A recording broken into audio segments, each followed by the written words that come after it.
Kaya, sabi mo yan ha? Oh, mamaya naman, kain tayo ng bibingka at putong bumbong. Tamang-tama, unang araw ng simbang gabi. Sama ka, ah? Sure. Promise? Subukan natin tapusin niyo siyang magabi, ah. Ito kasi ang nakasanayang tradisyon namin nila Papa at Mama para ipagdiwang at paghandaan ng nalalapit na kapanganakan ni Jesus. Oo nga, buti na lang meron din sa gabi, no? Kasi, hirap ako magising na madaling araw eh. Okay lang yun. Ang mahalaga, magsasama-sama ang buong pamilya para itaas ang kanilang pasasalamat at kahilingan sa Pasko. Ikaw, Zaki, may wish ka ba ngayong Pasko? Wala naman. Sana lang makauwi si Mom and Dad in time for Christmas Eve. Para sama-sama tayo.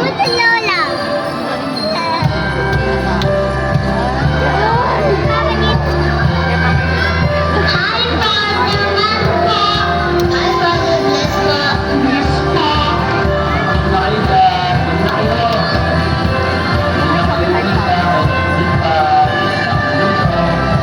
Kita kayo dyan. Hello po! Merry Christmas po! Meron po kaming pagsasadula na unang Pasko. Mabayad po sa punto na alas 9 ng gabi. Sana po makanood kayo. See you po! Thank you! Tara, load tayo. Sure, Kaz? Hindi ka pa pagod? Ay, hindi. Kayo. Oo naman, tatay ko yata ang gaganap na pastol. Oo naman, idol! Teka, nag-order pa ako ng isang pabibingka.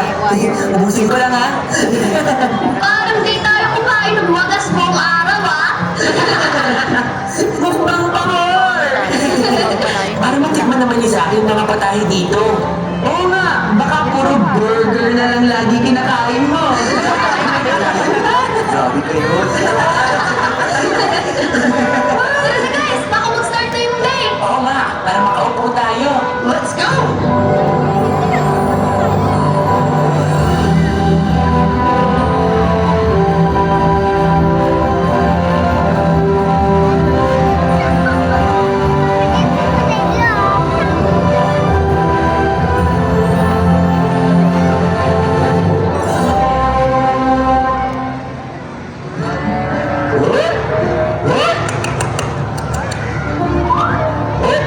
Dito! Oh, magandang gabi po. Kamusta kayo? Ako si Tiago, isang pastor. May kwento ako sa inyo. Mula nang masaksihan ko ito, nagbago ang buhay ko. Nagsimula ito sa isang mapagapang gabi. Inaalagaan namin ng ilang pang mga pastor ang aming mga kawan dito sa tahimik na buron. Di ko inaasahan may nagsahod pala ang langit para sa amin. Para sa atin.